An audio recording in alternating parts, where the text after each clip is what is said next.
Hey guys what's up, I hope you are doing well. So भाई देखो, बड़े मुश्किल से मैं लोकेशन ढूंढा हूँ बिकॉज मैं गाँव में हूँ, आपको पता है। कहीं भी जाता हूँ कोई ना कोई आवाज़ निकलता है। और देखो यहाँ पर मेरे पंछी भी है, जो पैरट है वो आवाज़ निकल रहा है। लेकिन चलो टॉपिक पर आते हैं।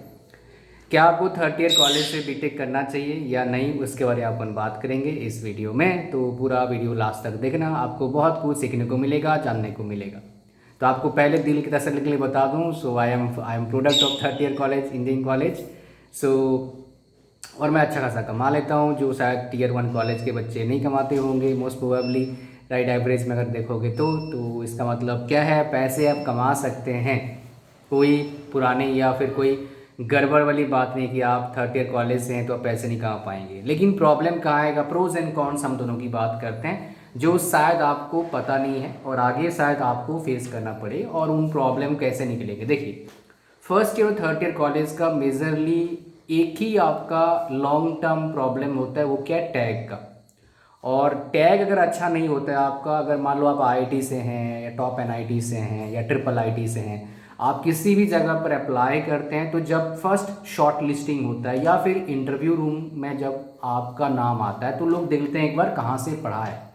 तो एक माइंडसेट इंटरव्यूअर के दिमाग में या एम्प्लॉयर के दिमाग में बन जाता है कि जो बंदा है ये हमारे लिए काम का है, ये बंदा हमारे को कमा के देगा। कमा के देगा मतलब क्या, अच्छा काम करेगा कंपनी में, जिससे क्या होगा, कंपनी का प्रॉफिटेबिलिटी बढ़ेगा। और कंपनीज क्या चाहती है, प्रॉफिटेबल बनना और पैसे कमाना। समझ रहे हो, ये बनता है। तो जब थर्ड ईयर का बच्चा आता है ना कंपनी में इंटरव्यू देने के लिए, तो ऑलरेडी उनका माइंडसेट होता है ये, इसको क्या पता होगा। ये माइंडसेट कहीं ना कहीं लोगों के दिमाग में है, ये आपके दिमाग में भी है। आप गांव में जाओगे, बोलोगे मैं आईआईटी से पढ़ रहा हूँ, तो लोगों के दिमाग, हाँ बहुत अच्छा बच्चा होगा। आप बोलोगे मैं ऐसे छोला कुलचा से पढ़ रहा हूँ, बोले कहाँ एडमिशन ले लिया यार। हालांकि बहुत सारे गांव में ये भी है, इंजीनियरिंग कहीं से करो, लोग बोलते हैं नहीं मत करे, बेकार है ये, पान का दुकान ठेला कर लगा रखा बैठा है इंजीनियर, ऐसे बोलते हैं। बट क्या सच्चाई है? सच्चाई ये नहीं है। वो जिसको देखते हैं मानते हैं यही सारे हैं, लेकिन ऐसा नहीं होता है। आप सिर्फ एक केस को देख के आप हर एक को एक कटघरे पर खड़ा नहीं कर सकते हो, बिकॉज सबके लिए कंसर्न अलग होता है, सबकी चीज़ें अलग होते हैं। राइट, तो आप एक चीज़ को, केस को लेके आप समझ नहीं सकते हो कि भाई सारे ऐसे बेरोजगार घूम रहे हैं। मेजोरिटी ऑफ द इंजीनियर्स जो अच्छे पढ़े होते हैं वो बहुत अच्छे पैसे कमा रहे हैं, those guys are making hell lot of money. Right, जो बंदा बोलते हैं ना कि इंजीनियर पान की दुकान खोल के बैठे हैं, वो शायद जिंदगी में इतना पैसे नहीं कमाया होगा, जो बहुत से इंजीनियर ऐसे हैं जो एक महीने कमा लेते हैं, बहुत सारे हैं। तो आप कोई बात किसी का सुनते हैं तो सलाह आपको उसी का सुनना चाहिए जिसके पास रियल एक्सपीरियंस है उस फील्ड का। अगर किसी फील्ड का रियल एक्सपीरियंस किसी को नहीं है या फिर आपके आसपास नहीं है, तो भाई उनसे सलाह मत लो। आपको उठपटांग सलाह ही देंगे, जिससे अल्टीमेटली आपका जो फ्यूचर ग्रोथ होना था वो हो नहीं पाएगा।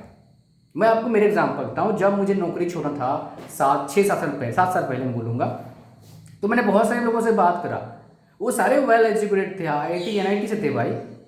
राइट, मेरे टीचर्स थे कुछ, सबने मना करा, नौकरी नहीं मिलती है, छोड़ना नहीं चाहिए। लेकिन उन्होंने सच बोला था, सच में नौकरी छोड़ने से प्रॉब्लम होता है। लेकिन क्या पता मैं जिस फील्ड में जा रहा हूँ उस फील्ड में क्या होने वाला है।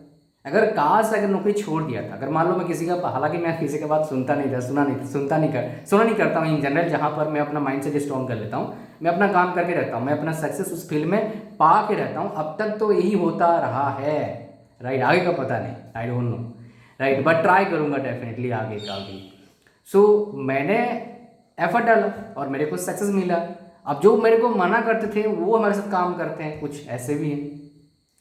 राइट, तो अब आते हैं जी प्रोज और कॉन्स। मैंने एक आपको बताया बड़ा, इसके अलावा ये तो इंटरव्यूअर का माइंडसेट होता है, लेकिन जो बच्चा पढ़ता है उसका माइंडसेट भी ऐसा ही बन जाता है, भाई ये तो आईआईटी ने सारे कर लेंगे, मैं कहाँ कर लूँगा। लेकिन ये अगर माइंडसेट आपने क्रैक कर लिया ना कि मैं किसी को भी बीट कर सकता हूँ मेरे एफर्ट से, मैं अपने नॉलेज से और एक्सपीरियंस से, गेम चेंजर बन सकता है दोस्त।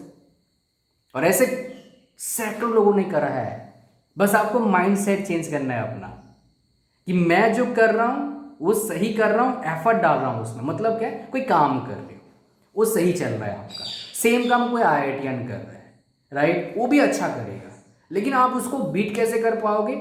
दो बड़े चीज के पीछे है। एक कंसिस्टेंटली काम करना है आपको, कंसिस्टेंसी मेंटेन करना बड़े बड़े खिलाफ, बड़े बड़े जो होते हैं ना हस्ती, उनके बस की बात नहीं होता है इतना कंसिस्टेंसी लाओ अपने में कि वो भी हार जाए। समझ रहे हो? पहला। दूसरा, कंटिन्यूअस इंप्रूवमेंट, दो चीज। और तीसरा इसी में आता है, ये कंबाइन बोल सकते हो उस चीज को, पेशेंस। मेरे को पता है, मैं जब स्टार्ट किया था ऑनलाइन बिजनेस में, मैं अपना एग्जांपल फिर से दे रहा हूँ बिकॉज मैं अपने आप को ज़्यादा बेटर आपको आपके सामने प्रेजेंट कर सकता हूँ। मैं जब स्टार्ट किया था बिजनेस ऑनलाइन ब्लॉगिंग, मेरा फर्स्ट बिजनेस था 2009 में। उस टाइम बड़े बड़े बंदे आए थे, लेकिन वो अब दिखते भी नहीं है, कुछ ही रह गए हैं 2010 से, लेकिन वो बहुत आगे चले गए। कुछ तो मेरे से बहुत आगे हैं, बहुत आगे मतलब महीने का इनकम उनका 20 लाख 30 लाख है। लोग आप या फिर आपकी उम्र में मैं होता तो मैं सपना देखता 20 लाख सैलरी मिल जाए स्टार्टिंग में, बहुत है।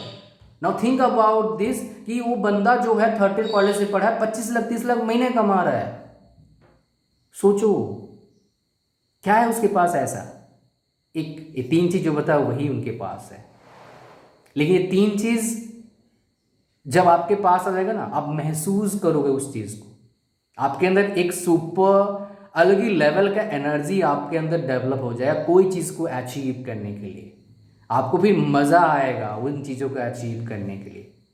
पैसा जब नुकसान होगा आपको टेंशन नहीं होगा, बिकॉज आप ये सब चीज़ों से ऊपर उठ चुके होंगे। आपका माइंडसेट इतना खतरनाक लेवल पर गया होगा, आम बंदे समझ ही नहीं पाएंगे आपको कि आप कैसे सोचते हो। और उस टाइम आप अपने माइंडसेट को संभाल के रखना, सबके सामने खोल मत दो देना, खोलना उसी के सामने जिसके पास उस तरह का एबिलिटी हो आपके थिंकिंग को समझने के लिए। मैं अपना आइडियाज़ में किसी शेयर नहीं करता आजकल, मुझे पता है उसके बस की बात नहीं मेरे आइडियाज़ को समझना। मैं बोलूँगा, बोलेगा या तो बोलेगा पागल हो गया, या मुझे पागल बना रहा है, या फिर कुछ और बना रहा है। मैं बोलता ही नहीं फिर, या फिर मार्केट नेट है क्या फेंक रहा है भाई। ज़रा सोचो, जो बंदा 17,000 पर मंथ सैलरी का था, वो आज फ्यू लैक्स कमाता है महीने का, बोल सकते हो राइट। अगर मैं ये बात बोलता तो है, तब मैं नौकरी कर रहा था, तब मैं सोचा था ये सब करना है मेरे को। अब कितना पैसा एग्जैक्टली नहीं सोचा नहीं था, तो क्या बोलते भाई लोग, क्या फेंक रहा है भाई, लेकिन हुआ ना। तो माइंड सेट होगा तो काम बनेगा, माइंड सेट नहीं होगा तो भैया फंस के रह जाओगे उस चीज़ में, राइट। बाकी बहुत से डिफरेंसेस होते हैं, वो आपको ही पता है, मैं वो बताऊँ कोई काम का नहीं है। मैं आपको वो चीज़ बताया जो आपके काम का है, जिससे आप अपना लाइफ को बेहतर कर सकते हो। तो मेरा बोलने का मतलब क्या है, अगर आपके पास अच्छा लग रहा है कि आप बीटेक करना चाहते हैं, आप कहीं ना कहीं रह गए, आपका अच्छा कॉलेज में एडमिशन नहीं मिल रहा है, तो आप 30 कॉलेज से बीटेक कर सकते हो, कोई प्रॉब्लम वाली बात नहीं है। लेकिन प्रॉब्लम एक ही आपका आएगा, कैंपस प्लेसमेंट का।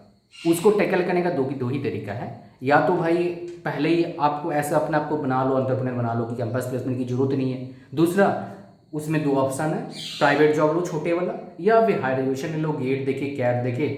और सबसे बढ़िया बोलता हूँ, फिलहाल कैट चल रहा है, आगे क्या होगा आपको बता दूंगा। मतलब गेट लफड़ा है भैया, सो टू बी ऑनेस्ट, अभी इतना कुछ फ़ायदा नहीं है, बस कोचिंग मिले पैसे कमाएंगे, आप गए काम से, ये आपको शॉर्टकट में बता दो, राइट। यही सच्चाई है।